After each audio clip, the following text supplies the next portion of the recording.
एका राजाला एक वेगळा शौक होता. त्यानं राजवाड्यात 2 लहान गरुडांचे पिल्लू आणून ठेवले. त्यांना प्रशिक्षित करण्यासाठी एक प्रसिद्ध प्रशिक्षक ठेवला.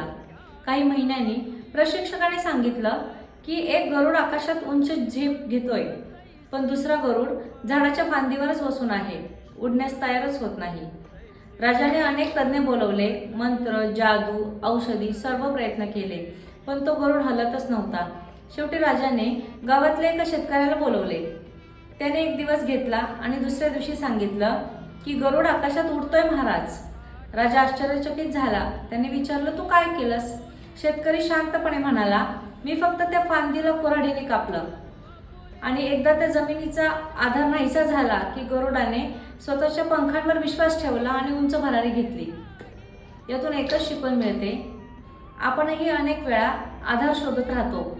आपल्या पंखांवर विश्वास न बसल्याने आपण धाडसच करत नाही, पण जेव्हा मनातून भीतीचा आधार काढून टाकतो तेव्हा आपणही गरुडासारखे झेपवू शकतो.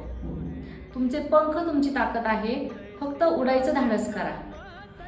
श्री स्वामी समर्थ.